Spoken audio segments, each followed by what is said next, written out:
Samajwadi party के प्रवक्ता मनोज जी, बधाई, आपकी पार्टी अभी तक शानदार परफॉर्मेंस उत्तर प्रदेश में कर रही है, किसको क्रेडिट दिया जाए?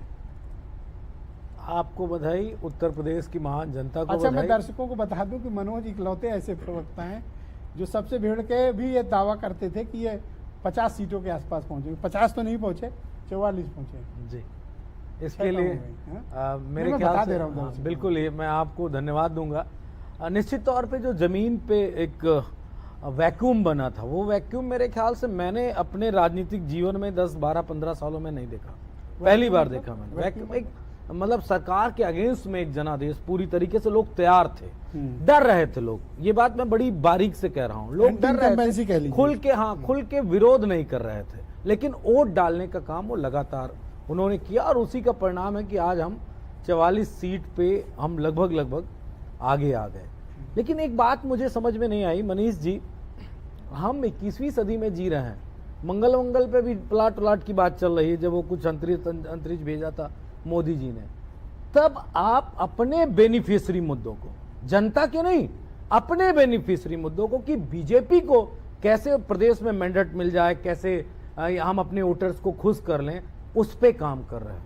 देश के मुद्दों पे, देश के नौजवानों पे, महिलाओं पे, गरीबों पे, किसानों पे, उनके रोजगार पे आप कोई काम नहीं कर रहे हो। और देश में जो आपने पूरा 10 सालों में तंत्र बिछाया, वो सिर्फ और सिर्फ सत्ता के लिए बिछाया। अगर ब्रजेश जी ये देश हित में होता, तो मैं दावे से कह रहा हूं कि मोदी जी तीसरी बार भी रिपीट हो जाते हैं। अब ये सोच रहे होंगे मनीष जी की मनोज जी ये क्यों कह रहे हैं? अगर आप ये सोच रहे हो कि आप रिपीट हो गए, तो आपको चुल्लू भर पानी में कोई बेहतरीन वो ड्रेस समुद्र वाली जो डूबती नहीं, उसको पहन के आपको स्विमिंग कर लेना चाहिए। 290 सीटें तो उनके पास नेशनल टैली में है ना। ये अभी सिर्फ उनके साथ है, जेडीयू उनके साथ है, एलजेपी उनके साथ है। ये 272 का आंकड़ा उनका गठबंधन पार कर रहा है। ब्रजेश जी वो कैलेंडर पे टंगा हुआ है कौन? 290। ओके, वो कौन उठा के ले जाएगा ये अभी किसी को नहीं मालूम। किसको उठा के ले जाओगे? वो 90 में कुछ भी कम हो सकता है। जैसे बताओ ना। मुझे लगता है कि आज मुझे एक बड़े चैनल पे, क्या जेडीयू भी हो सकता है, कोई भी हो सकता है, ये छोटे छोटे दल भी हो सकते हैं। हाँ। और बड़े भी। और उसका रीजन क्या है? इनके पास प्राइम मिनिस्टर का एक चेहरा है, जिनका नाम आदरणीय नरेंद्र मोदी है। हमारे पास कोई चेहरा नहीं है, अभी तक हमने कोई घोषित नहीं किया।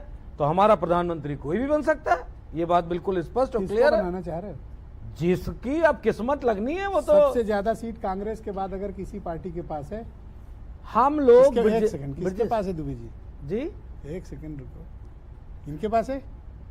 तो क्या प्राइम मिनिस्टेरियल समाजवादी पार्टी आप क्लेम नहीं कर सकते हो? आप हम 12 सीट वाले को बुला रहे हो। मैं कोई ऐसी बात ही नहीं कर रहा। मैं तो एक बात कर रहा हूं, Samajwadi party, India alliance, Congress के जितने भी घटक दल हैं, अभी तक कोई प्राइम मिनिस्टर की दौड़ में नहीं था। लोग संविधान बचाने की बात कर रहे थे। राहुल गांधी जी ने प्रेस कॉन्फ्रेंस में कहा हम लोग अभी भी लड़ रहे हैं। और मैं उस बांसगांव का जिक्र करूंगा। देखिए, ईमानदार पार्टी के प्रवक्ता मेरे साथ बैठे हैं। आपने कहा ना कि योगी आदित्यनाथ ने अपना गोरखपुर मंडल बचा लिया। आज भी आपने जिस ईवीएम के लिए मरे जा रहे हैं दिन रात भाजपाई, वहां हमारी 700-800 वोट आपने इनवैलिड कर दी। कहां की? किस जगह? बांसगांव में।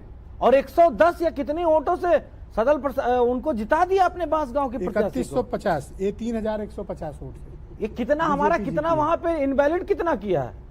और किस तरह काम किया? मोटा वहां 9000 पड़ा है। मोटा माटी जानिए, योगी आदित्यनाथ जी ने अपने मंडल में चक्री चला दी और मोदी जी के मंडल में पता नहीं क्या। अच्छा, जहां आप जाओ तो चक्री नहीं चली और बाकी जगह चल गई। नहीं, वो देखिए, ये बेईमान लोग हैं। इस बात से मेरी आप इत्तेफाक बिल्कुल रखिए। ये बेईमान है, थे, हैं और रहेंगे, इसमें दो राय नहीं। आपके नेता एक नॉर्थ इंडिया में एक बड़े ही टॉप परफॉर्मर लीडर के तौर पर इस इलेक्शन के बाद उभरे। आप क्या आकलन करते हैं कि अब समाजवादी पार्टी का आगे का क्या भविष्य है, और आप कांग्रेस के साथ अपने अलायंस को कंटिन्यू करेंगे, या फिर आप कुछ और अपनी स्ट्रेटजी बदलेंगे, पीडीए के अलावा भी कुछ इसमें जोड़ेंगे? नहीं, देखिए, हमारा नारा पीडीए था। आदरणीय अखिलेश यादव जी ने जो ये कमाल किया है, ये पूरे देश में इस सरकार के खिलाफ मेरे ख्याल से कोई लीडर नहीं कर पाया।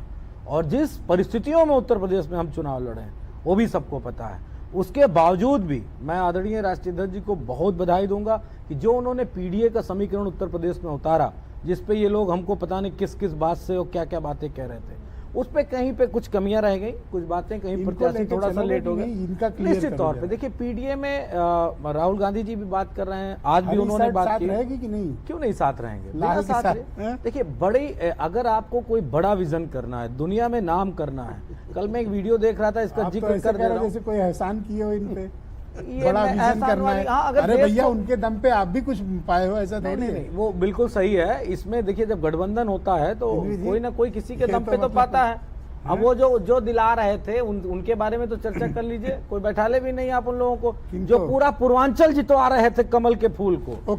लेकिन लू ऐसी चली 48 डिग्री, 47 डिग्री, 46 डिग्री कि कमल का फूल जो था वो फ्लावर मुरझा गया। राष्ट्रीय लोकदल के प्रवक्ता और इनकी पार्टी चुनाव के ठीक पहले इंडिया अलायंस को छोड़कर एनडीए अलायंस में चली।